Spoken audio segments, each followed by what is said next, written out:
Hello, and welcome to Friends for Life, a podcast of the Lutheran Church Missouri Synod's National Mission. We're here to come alongside you as we journey through life under the cross. What does it look like to care for our neighbors in body and soul? How do we tend to our own body and soul? How can we speak up for life? And finally, how do we share the faith with the next generation? Join us as we have these conversations and learn together. We hope you'll stick around and be our friends for life. Thanks so much for joining us. I'm your host, Steph Neugebauer. My guest today is Daniel Weiss, and together we'll be taking up a topic that has been long neglected in Christian circles, and that is the issue of pornography and its pervasiveness today. Now, the very word itself may have some of you kind of squirming in your seats, but we will handle this topic and you, our listeners, with care.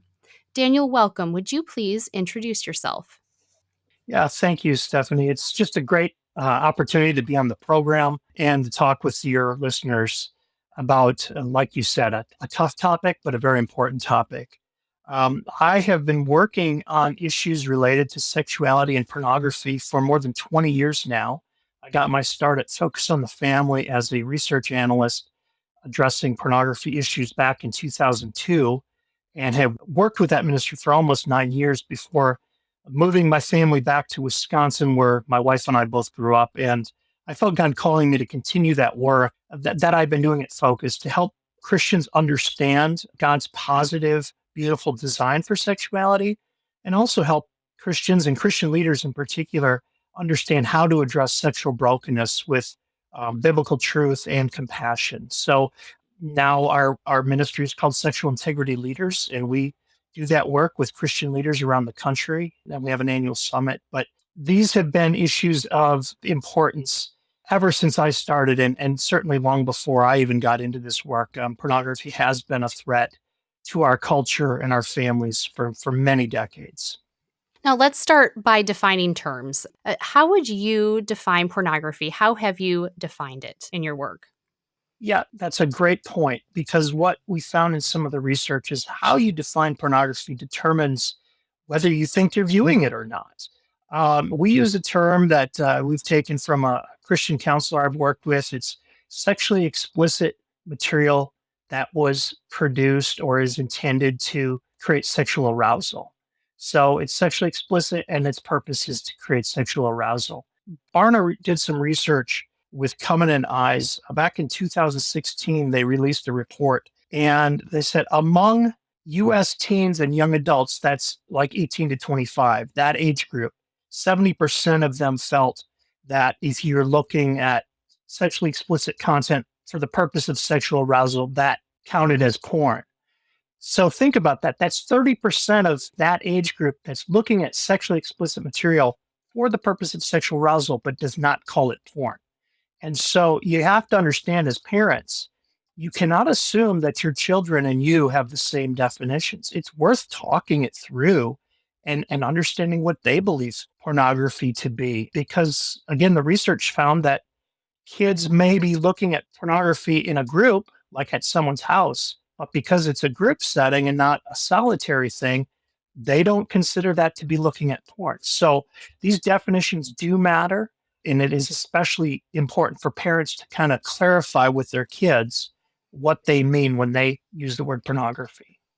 How has pornography and its accessibility changed, even in the last decade, the last 20 years or so?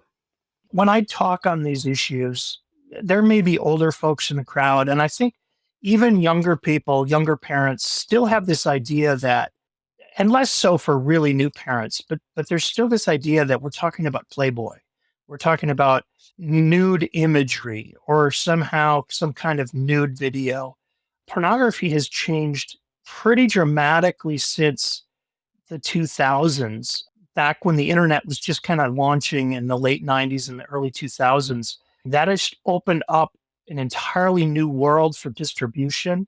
And what pornographers found at that time is that the federal prosecutors were not enforcing obscenity laws. So it was a slow development of what we might call more just straight sex in the early 2000s. Once pornographers realized they weren't going to get prosecuted for obscenity, they pushed the envelope quite a bit. And so now what's very common is very violent, very racist, very misogynistic type of content that really doesn't resemble a loving relationship in any way, shape, or form. It is very degrading, very cruel. It's almost, some journalist, a British journalist said, porn is a war against the sexes by other means. And it is really that bad. And this is what, when kids are exposed to, they're not being exposed to simply sex between a man and a woman. They're being exposed to all kinds of violence and things that would not be considered healthy sexuality at all. What I'm wondering too is with the dawn of the internet, prior to that, maybe people would think of pornography in terms of print media or old school VHS tapes where you'd have to go into some kind of blockbuster, go behind the curtain kind of thing, go through, check out. Now, with the internet, it's at everyone's disposal. And it's not only print media through publications, magazines. Now it's also video streaming online, explicit content and images online. Would you also categorize imagery through words as pornography? Can a simple book without any kind of pictures be pornography? Yeah, I would personally consider written pornography to be categorized as pornography. I mean, our word pornography comes from the Greek and it literally means the writing of prostitutes. So pornography originally was in the written form. And one of the things the internet did that has absolutely reshaped our culture when it comes to pornography and sex is that there was a researcher that's since passed, Alvin Cooper, developed what he called the triple A effect, and that pornography online became accessible, affordable, and anonymous. And my co-author and I, in our book, we added another A, and it's accepting. The internet is very accepting of any kind of sexual question or desire. And so, because people don't have, they can hide behind their screen and they're not being seen at the video store, they're not checking out pornographic materials in front of a mom with two kids who's just getting a family movie. That anonymity has allowed many more people who otherwise probably would not access porn to get involved with it, and many of them have, become addicted or habituated to it. So the internet has completely shaped our cultural understanding of sex and pornography in ways that previous generations would not have imagined even. So, is that what has led to your fourth A, the accepting of it? Yeah, and that's just a point that our entire culture has become very accepting and actually celebrates what I think Christians might call broken sexuality or sexual confusion, because this is not what God designed us for, and it's not going to lead to human thriving, especially relational thriving. So, whereas we see dangers in many of the cultural approaches to sexuality, that's not what kids see when they go online. They can find any information they want. There's a high likelihood it's going to be incorrect or harmful, because the internet also doesn't really tell the truth and it has no accountability. So we don't really want the internet teaching our kids. We want parents to be in front of this, teaching them that there are misinformation, there is harmful content online, and to be careful about it and know what to do if they do stumble on it. Because the internet is so accepting of questions, parents need to work really hard at normalizing these conversations at home, and often much earlier than we think is needed, just because of the level of exposure that kids have today. And when you say, parents need to be aware of this, you have actually written a book for parents, and it's called Treading Boldly Through a Pornographic World, a field guide for parents. Can you help to paint a picture for those who have not yet read your book? Paint a picture of the problem that we're dealing with, just statistically. What are we looking at? Yeah. So, internet, like statistics and research on pornography, there used to be a lot more done by reputable companies like Pew Research Center and some online researchers. They don't do as much anymore, and I'm not sure why. I just want to say for the listeners, we probably don't have entirely accurate statistics anymore on this. The most recent research on the average age of first exposure is like a decade and a half old. I haven't found legitimate research that has replaced that. But at that time, back in the 2000s to 2010s, the average age was 14.8 for girls and 14.3 for boys. That means half of kids have seen pornography online prior to the age of 14. There's a very good likelihood that number is lower now. We just don't know how much lower. But even that, if you think of a 14-year-old, that's a freshman in high school. Kids can have romantic feelings. They might have a kind of a boyfriend girlfriend experience in middle school, but high school is when that really takes off. And so a lot of parents won't expect that they need to have that conversation much earlier. Most likely, I would recommend talking about pornography specifically before kids get into middle school or junior high. But they need to know because there's a very good likelihood, even at a Christian school or even at Christian youth groups, kids are being exposed to pornography from their friends on phones and tablets and things like that. You make a point to say in your book that this is not just a guy issue. This is tempting and affecting young girls, women as well. Yeah, and if you look at that, just to refer back to that previous number, 14.3 is the average age of exposure for boys, but girls is only less than a half a year later. So they're not only getting exposed now, they are using it. Girls, young women today are using pornography actually in greater numbers than their parents' generation, their dads, actually. Pornography use and viewing is growing among teen girls and young women, young adult women. And that's largely a function of our society. Pornography is widely accessible, but our society is widely accepting of it. And many of our popular celebrities talk about pornography as if it's a normal thing. They almost promote it.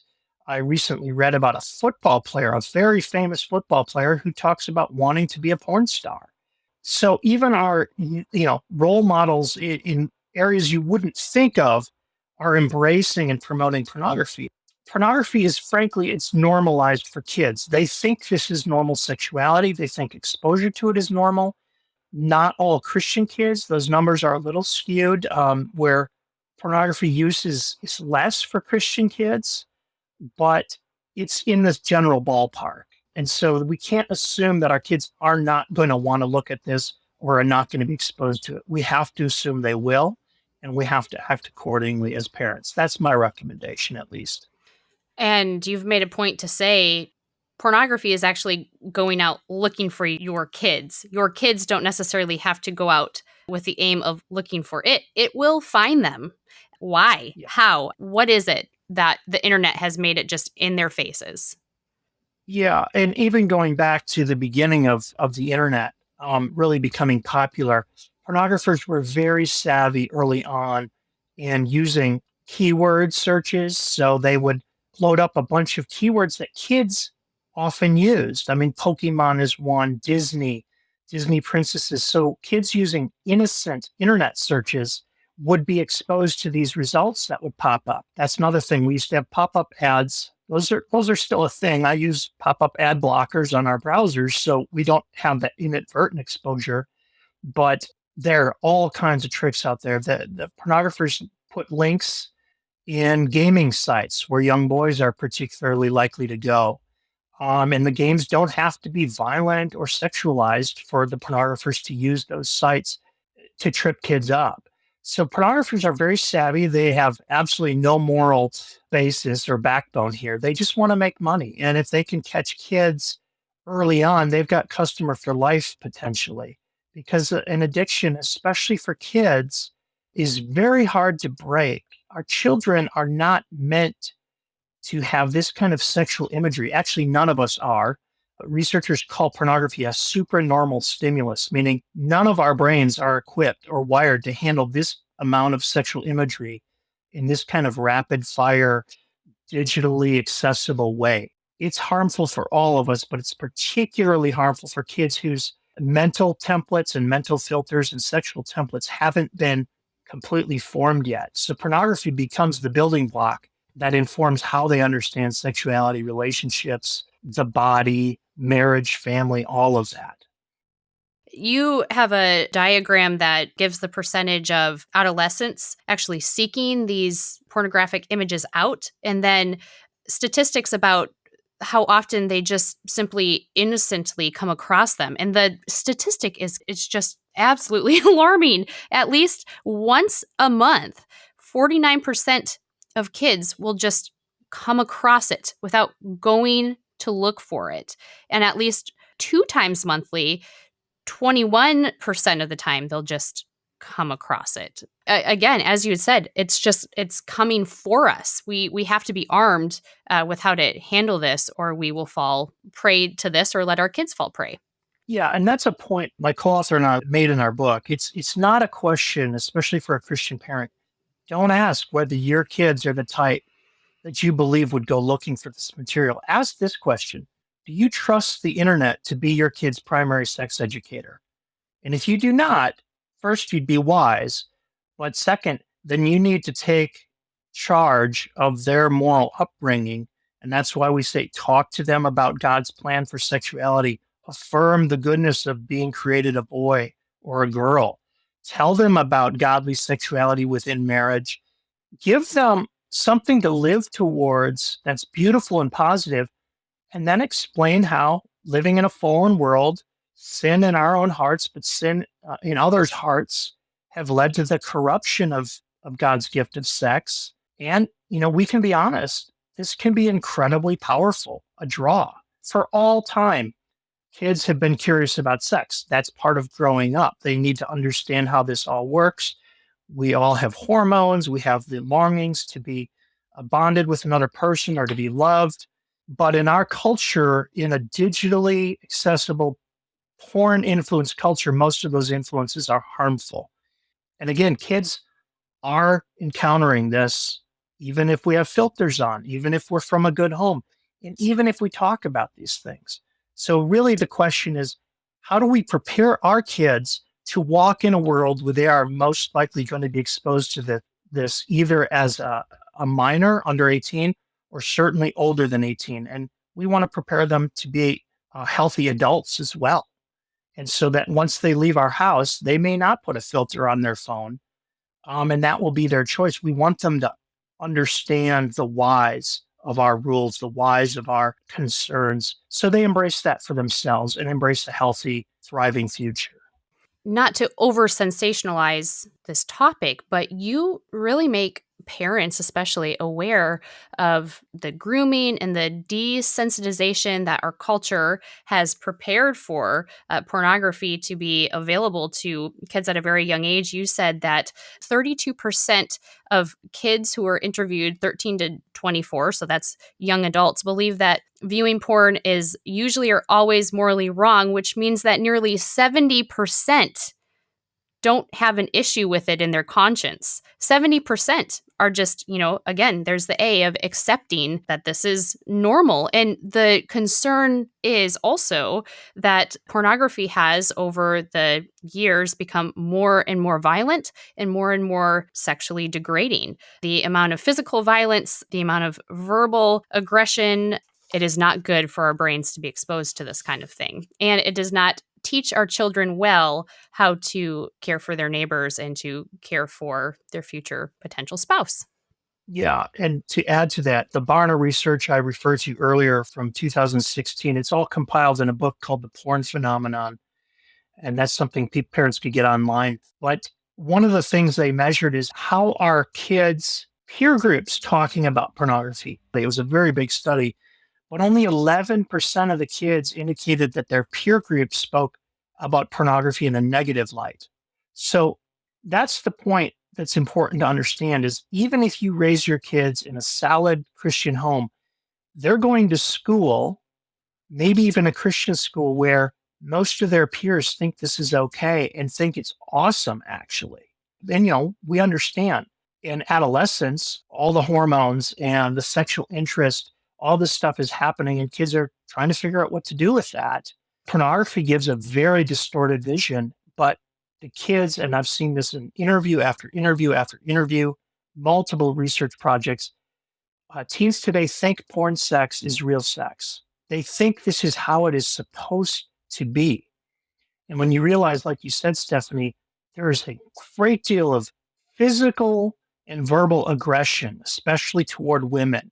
Women being called very degrading names, being physically abused apart from the sexuality. There's violent, rough sex that's happening in a lot of these videos that most people would be very uncomfortable with.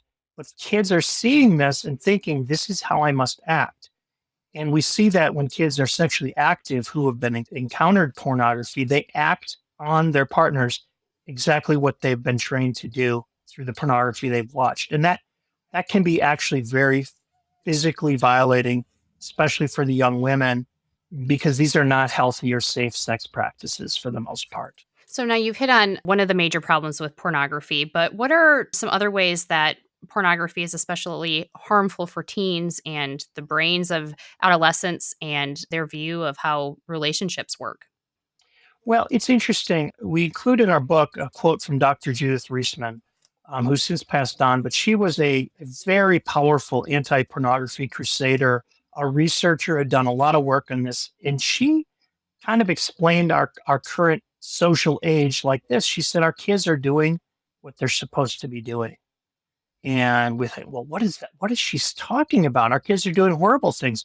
No, she said, our kids are doing what they're supposed to be doing. They're imitating adult culture that they see around them. And that's how kids socialize. They learn what the adults are doing and they imitate it.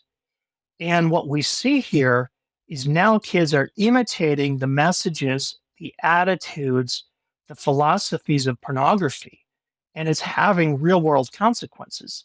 For one, most pornography is set up to be male dominated action against women. It is not a mutual meeting of affectionate people, whether they're married or not. That doesn't exist in pornography today. Something tender, gentle, something loving. It's almost like combat where you are fighting with the other person or doing something to degrade them. So, what we've seen in the research is kids that are exposed to pornography are less likely to value fidelity or monogamy. They're less likely to want marriage. They're less likely to want children. And if you think about it, almost every era of human history, sex has been associated with children and pregnancy and creating family. And that's why you avoided sex, because if you didn't want a family, if you don't sleep around before you're married, because there's a high likelihood you're going to get pregnant. Pregnancy and children and family have nothing to do with pornography. And so it's almost like this is completely eliminated for kids. And we have to understand, why do people have abortions? Because they don't want the child they've created. Well, pornography is shaping kids and adults to not want children. It's shaping how they behave toward their partners. Pornography is essentially a self-centered activity. People watch it. If they're using it for sexual arousal, they're most likely coupling it with masturbation. And so this is a very self-centered activity, which is incompatible with healthy marital sexuality. And so you see a lot of problems in Christian marriages as well, where someone has brought in porn influence and the spouse is not okay with that. And largely a husband, not always by any means, ends up creating a pornographic marriage bed where it should be a godly marriage bed. And it's very self centered. So there are a lot of real world impacts that affect people across the ages here. And if people are interested too, of course, obviously read your book and you go into brain science and how pornography affects especially a growing and maturing brain and our hormones. Just our very biology itself is affected by being exposed to sexually explicit images that we weren't meant to see. Now, Daniel, how does pornography kind of serve as the gateway to other sexual sins, other sexual brokenness? What have studies shown in terms of its correlation with other things? Well, there's actually a lot of research out there. One of the big ones is pornography is one of the main drivers of prostitution and sex trafficking. And I know that since I've been following the issue of sex trafficking going back almost 20 years ago, we have a great deal of awareness in our culture based on what there was 10 years ago. But one of the driving factors of sex trafficking is pornography, and our culture has not accepted that link. And the link is pretty well established in the research.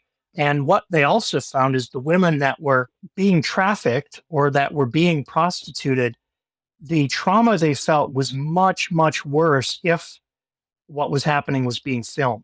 So knowing that it was captured and someone had access to that or was putting it online was more traumatizing to the women than the sex itself. And so we have to understand pornography plays a great role in creating this idea that people are commodities or objects that can be bought, rented, or sold.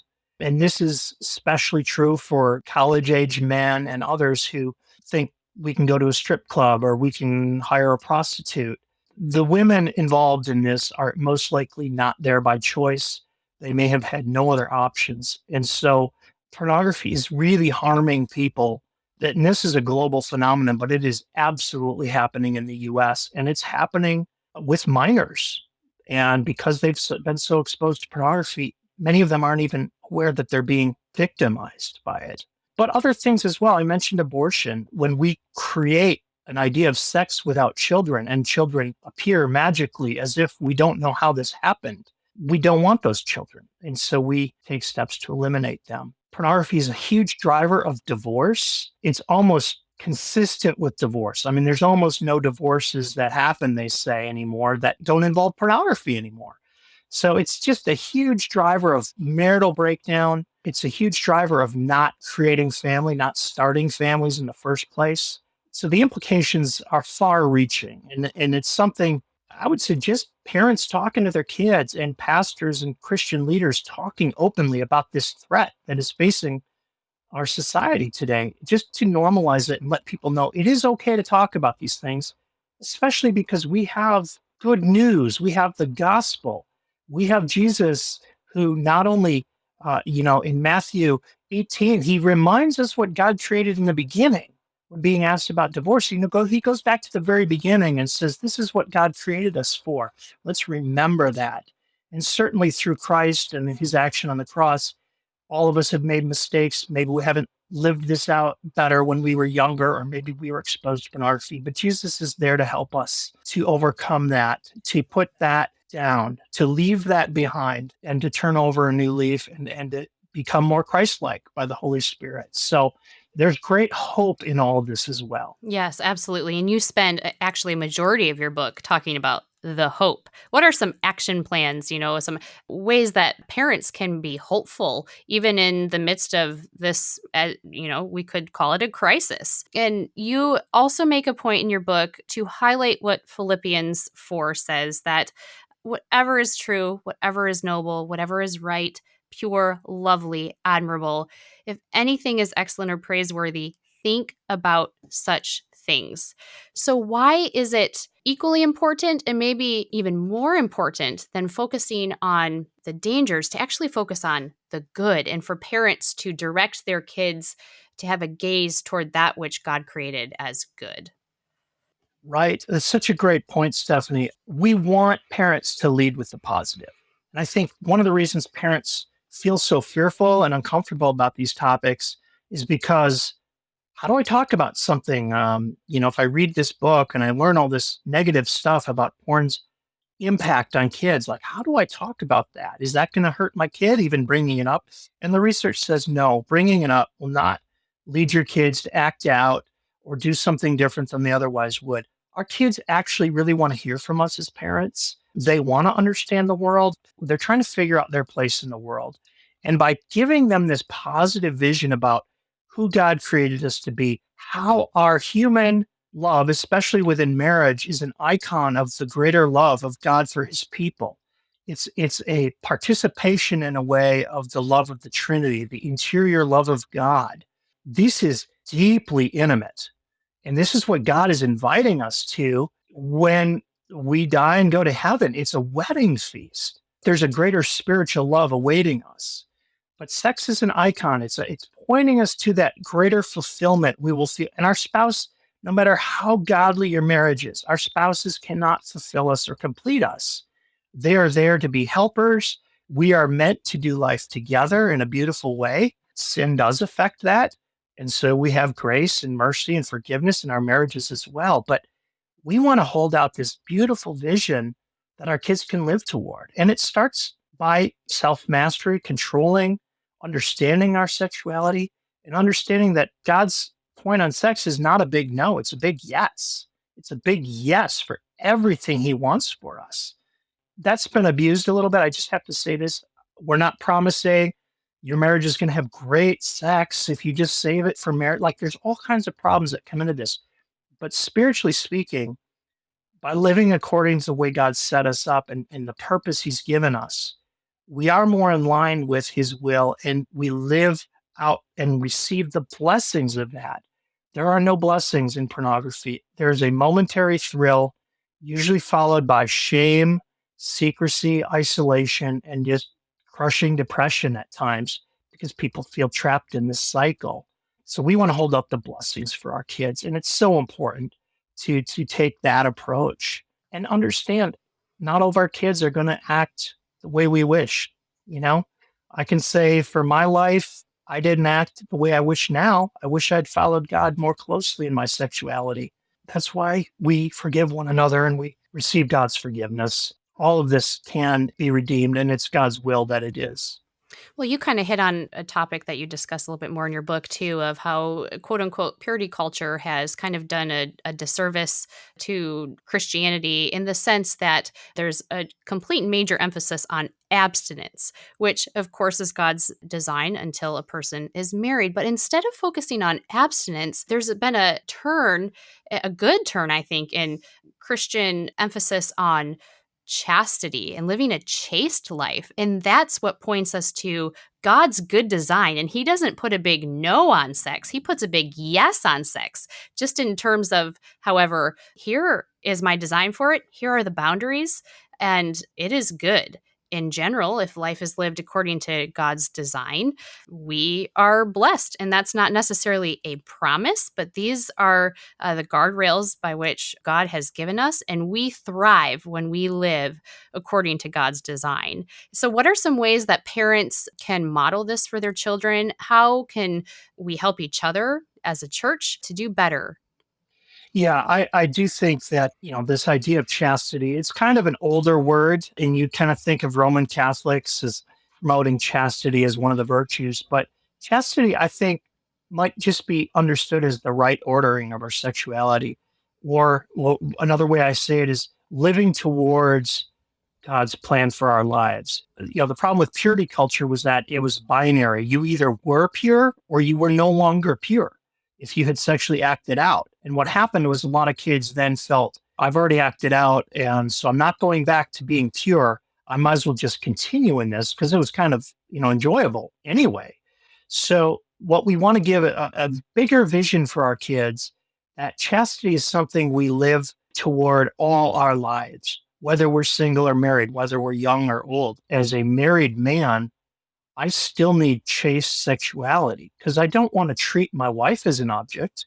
The Bible doesn't encourage total sexual license to do whatever you want. I mean, there's still mutual respect and mutual submission in marriage, loving as Christ loves. And that can instruct us sexually as well. Like God doesn't just take and demand, He offers Himself as a gift. And that's a good model for husbands.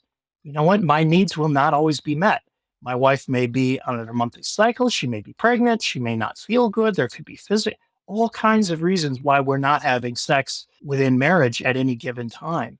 And so we want to kind of culture our kids into that idea that sex is an important thing, but it's not something we worship and seek out for its own sake. We seek it out because of what it does for us and our spouse in marriage, the bonding and the comfort and the family creation that's part of it. But above all, bringing this out a level higher, the one place in this entire world when we're not hearing messages about sexuality is in the church, right? Like we should be the ones leading. We should be the evangelists on sexuality. Now, I know we wouldn't have never talked this openly in decades past. We didn't need to because the culture kind of generally had the same sexual ethic. Keep it within marriage, and not having extramarital affairs, not sleeping together before marriage. That's not the case. And we actually really need to catechize the Christians that are in our churches. They need that guidance because they haven't heard it for far too long. And I would love for parents, for pastors, for other educators in the church and our Christian schools to normalize this talk about sexuality, normalize both the goodness of God and the fallenness of the culture, and teach people, disciple them how we are to live out our lives in a hypersexualized culture, which maybe not coincidentally, but is exactly what the church was born into in the Roman world of the first century. Very sexually exploitive, very sexually aggressive and explicit. And the church addressed these issues head on in the apostolic letters. Jesus talked about sexual morality, Sermon on the Mount, and other places. He talked about God's design. So we need to reclaim our Christian heritage on this and teach and guide, and then also bring that message of forgiveness and healing through Christ for all who have fallen short. And that is a great, great message for this culture. Now, for people who are listening, the opposite of what we want is for people to be discouraged by all this information. So, what are 1, 2, 3 major points, perhaps, that you want people to take away from our time together? This time can be both a challenge, but I see it as an opportunity because our culture, although it's sexually explicit, sexually exploitative, it's not sexually satisfying. And people living according to kind of the plan and the design of the sexual revolution are experiencing a great deal of heartache, loneliness, and loss. The culture's vision of sex is not satisfying. And there's ample evidence. So we have an opportunity to speak into this culture in ways that I believe this culture will listen. If we're talking about sex, now they may not like our message because they've been conditioned against it, but that's the opportunity is to bring that gospel message into the darkest parts of our lives and our culture. And this is one of the darkest ones, sexuality right now. I believe a lot of people are waiting for that hope and that healing, even if they don't yet know Jesus. I believe that this is an opportunity to introduce the gospel right through one of the most important areas of our lives, our sexuality. And again, for us to reclaim our heritage here, Genesis 1 and 2, that's our heritage, right? It's not just Genesis 3 and then after. Both are part of our heritage. But don't forget Genesis 1 and 2. There is such beauty. God is trying to teach us something lovely and eternal in our sexuality, our being created as male and female, and that sexual diversity between male and female that doesn't exist between two men or two women as well. And there's something to be celebrated and highlighted there. And just we're not to walk by fear as Christians. It's okay to say, to be honest, like I don't know what to do on these topics as a parent or as a pastor, but it's not okay to stay there because there's too much at stake.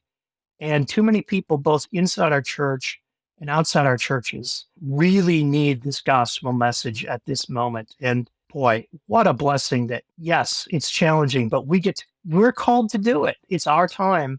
There's such blessing that can come when you reach someone and they begin to see what God has in store for them. Well, Daniel, you've given us a great intro into this topic and a great starting point for especially parents as they are navigating this with their kids. How can people who are wanting more, so where first can they find your book and where can they turn to for more resources on this? So the book can be found at Amazon or Barnes and Noble, online retailers primarily. And of course, we'd love you to get the book or give it to someone you know who's a parent. But our nonprofit, Sexual Integrity Leaders, is really designed to support, equip, and collaborate with Christian leaders to promote gospel-centered sexuality in churches. And so that's something sexualintegrityleaders.com might be a resource for folks that want to get more training. There are other groups like axis.org, AXIS.org. They do a lot of parent training, helping parents understand youth culture, and they do some really good work. And one more is a group called Be Broken, and Be Broken has basically some webinars you can go through online at your own pace helping parents understand some of these aspects of sexual culture and how to talk to kids. So Be Broken does some really good stuff for parents as well. Thank you, Daniel, so much for your time. Again, he is the co-author of the book, Treading Boldly Through a Pornographic World, a Field Guide for Parents. Thank you for spending time with us today. Thank you so much, Stephanie. I appreciate you digging into this topic. It's a hard one and it's so necessary. So thanks for your courage and leadership as well.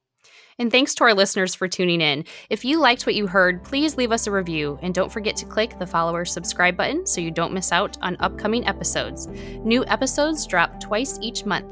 You can find us on Facebook and Instagram as Friends for Life LCMS. And finally, listeners, we want to hear from you. Do you have an idea about a guest you'd like to hear from or a topic you want talked about?